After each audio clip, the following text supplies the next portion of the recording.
بسم اللہ الرحمن الرحیم۔ السلام علیکم۔ اسلامک ہیون چینل میں خوش آمدید۔ اگر آپ کو ویڈیو پسند آئے تو اسے لائک شیئر کیجیے گا، چینل کو سبسکرائب کیجیے گا اور بیل آئیکن کو ضرور پریس کیجیے گا تاکہ ہر نئی آنے والی ویڈیو آپ کو بر وقت مل سکے۔ حضرت امیر خسرو کو اپنے مرشد حضرت نظام الدین اولیاء سے والہانہ عشق تھا۔ ان کے عشق کا ایک ہی واقعہ ان کے فنا فی الشیخ ہونے کی روشن دلیل ہے۔ کہتے ہیں کہ ایک مرتبہ ایک شخص حضرت نظام الدین اولیاء کی خدمت میں حاضر ہوا اور عرض کی، یا حضرت، میں ایک مفلس آدمی ہوں، سر پر جوان بیٹیوں کا بوجھ ہے، آپ میری کچھ مدد کریں۔ حضرت نظام الدین اولیاء نے اس آدمی کو عزت و تکریم کے ساتھ بٹھایا اور خادم کو بلا کر کہا کہ آج تمہارے پاس جو کچھ بھی ہے وہ سارا لے آؤ۔ خادم آپ کا حکم سن کر چلا گیا۔ تھوڑی دیر بعد اداس چہرے کے ساتھ واپس آیا اور کہا، آج ایک سکہ بھی باقی نہیں بچا، تمام پیسے خرچ ہو گئے یا لوگوں کو دے دیے گئے۔ آپ نے اس کو تسلی دی اور کہا، اللہ پر بھروسہ رکھو، وہ غیب سے کوئی نہ کوئی انتظام فرما دے گا۔ چند دن گزر گئے مگر کوئی انتظام نہ ہو سکا۔ وہ شخص بھی مایوس ہو کر جانے لگا۔ حضرت محبوب الہی نے اس کو چند پل کے لیے روکا اور اپنے نالین اتار کر دے دیے اور کہا، اس فقیر کے پاس تمہیں دینے کے لیے اپنے ان جوتوں کے علاوہ کچھ نہیں۔ وہ شخص جوتے لے کر چل پڑا اور سوچنے لگا کہ ان پرانے بوسیدہ جوتوں کا کیا کروں گا۔ سارا دن سفر کرتا رہا، رات کے وقت ایک سرائے میں قیام کیا، پریشان سوچوں میں ہی سو گیا۔ انہی دنوں وقت کا بادشاہ سلطان محمد تغلق کسی جنگی مہم سے واپس آ رہا تھا اور حضرت امیر خسرو بھی سلطان کے ساتھ تھے، اور جنگ میں کامیابی پر خسرو نے ایک بہت اچھا قصیدہ پڑھا تو انعام کے طور پر بادشاہ نے آپ کو 7 لاکھ چیتل سے نوازا۔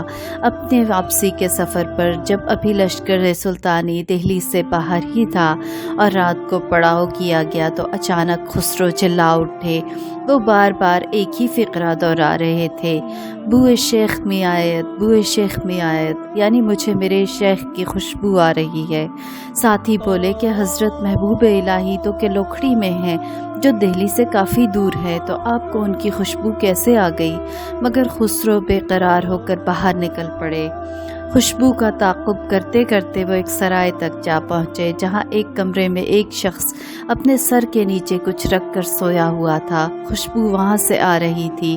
آپ نے اس کو جگایا اور پوچھا، کیا تم حضرت نظام الدین کی خانقاہ سے آ رہے ہو؟ تو وہ آنکھیں ملتا ہوا بولا، ہاں۔ آپ نے اشتیاق سے پوچھا، کیسے ہیں میرے مرشد؟ وہ شخص بولا، وہ تو ٹھیک ہیں، میں ان کے پاس مدد کے لیے گیا تھا، انہوں نے اور کچھ تو نہیں دیا، البتہ اپنے پرانے بوسیدہ جوتے ضرور دے دیے ہیں۔ یہ سنتے ہی امیر خسرو کی حالت غیر ہو گئی اور کہنے لگے، کہاں ہیں میرے مرشد کے نالین؟ اس آدمی نے ایک کپڑا کھول کر حضرت نظام الدین کے جوتے دکھا دیے۔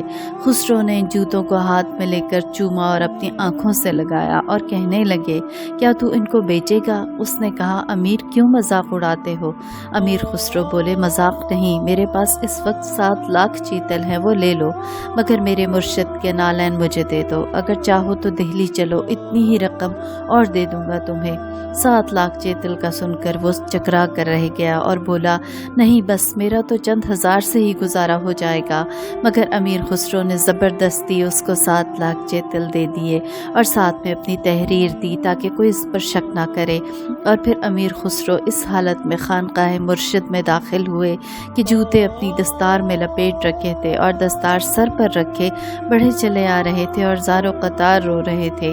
حضرت نظام الدین رحمۃ اللہ علیہ نے مسکراتے ہوئے پوچھا، خسرو، ہمارے لیے کیا لائے ہو؟ امیر نے جواب دیا، سیدی، آپ کے نالین لایا ہوں۔ حضرت نظام الدین اولیاء نے استفسار کیا، کتنے میں خریدے؟ 7 لاکھ چیتل۔ خسرو نے جواباً عرض کی۔ محبوب الہی مسکراتے ہوئے بولے، بسیار ارزاں خریدی، بہت ارزاں لائے ہو۔ جی سیدی، 7 لاکھ چیتل تو بہت کم ہے، اگر وہ شخص میری جان بھی مانگتا تو جان دے کر نالین مرشد حاصل کر لیتا۔ یہ ہے ان کی اپنے مرشد سے حضرت امیر خسرو کی بے پناہ محبت کی ایک جھلک۔ امیر خسرو کو اپنے مرشد نظام الدین کے سوا کوئی نظر نہیں آتا تھا۔ عشق کی اپنی اس کیفیت کو وہ ان اشعار میں بیان فرماتے ہیں، من تو شدم تو من شدی، من تن شدم تو جان شدی، تا کسی نہ گوید بعد ازیں، من دیگرم تو دیگری۔ میں تو بن گیا ہوں اور تو میں بن گیا ہے، میں جسم ہوں تو جان ہے، بس اس کے بعد کوئی نہیں کہہ سکتا کہ میں اور ہوں اور تو اور ہے۔